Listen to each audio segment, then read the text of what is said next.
আচ্ছা, আপনারা সবাই কি একটা জিনিস খেয়াল করছেন? আমি যেটা খেয়াল করছি, এই যে সবাই যে শো আপ করার জন্য বলতেছে যে আমার বাজেট 1,60,000 টাকা, 70,000 টাকা, 50,000 টাকা, 5 লাখ টাকা, 10 লাখ টাকা, 20 লাখ টাকা। আসলে এগুলো শো আপ করে আপনাদের লাভটা কি? আপনারা একটা জিনিস চিন্তা করেন, মানুষের আর্থিক ক্ষমতা বা বলেন শৈলীর যে শক্তি ইনকাম করার, সেটা আজ আছে কাল নাও তো থাকতে পারে, তাই না?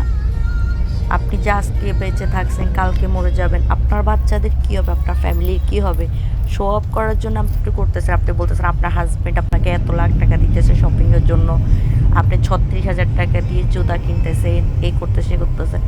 আপনার হাজব্যান্ডের আজকে শারীরিক শক্তি আছে, কালকে যে শারীরিক শক্তিটা থাকবে তার কোনো গ্যারান্টি আছে? তাই না? আপনি এই টাকা দিয়ে আপনি একটা গোল্ড কিনেন, বা আপনি শেয়ার বাজারে ইনভেস্ট করেন, বা আপনি এই টাকাটা সেভিংস করেন। হ্যাঁ, মানে শপিং করবেন না আমি তা বলি নাই। হ্যাঁ, বাচ্চাদের জন্য জামা কাপড় করে নেন, নিজেদের জন্য কিনেন। যে আমাদের যে ন্যূনতম বাজেট বা ন্যূনতম যে টাকার মধ্যে হয়, কেন শো অফ করে যে আমি 50-60 হাজার টাকা দিয়ে জামা কিনবো, 36,000 টাকা দিয়ে জুতা কিনবো?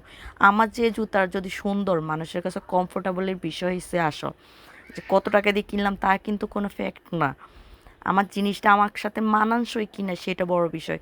আমরা তা না করে কি করতেছি, ছুটতেছি আমরা শো আপের বিষয়, যে এই যে দেখো আমার জুতাটা আমি এত টাকা দিয়ে নিয়েছি, ঘড়িটা তো আমার কথা হচ্ছে ঘড়িটা হয়েছে কেন সময় দেখার জন্য, আমি ঘড়ি লাগাইতে পারলে হয়েছে। হ্যাঁ, সৌন্দর্য একটা বিষয় আছে, যদি আপনি চান সৌন্দর্যটা আপনি কম টাকার মধ্যে ইয়ে করতে পারবেন।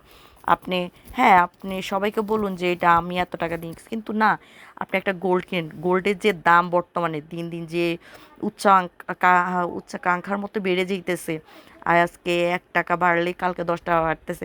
আপনি গোল্ডটা এখন 10 টাকা দিয়ে কিনলে ভবিষ্যতে আপনার 20 টাকা লস কার আপনার না ওনাদের, প্রফিট কার আপনার। তো আপনারা এই যে শো আপ করার জন্য 10-20 লাখ টাকা, 5 লাখ টাকা, 2 লাখ টাকা, 70,000 টাকা দিয়ে আপনারা যে যে শপিং করতেছেন, আজকে পড়বেন কালকে পুরাতন হয়ে যাবে।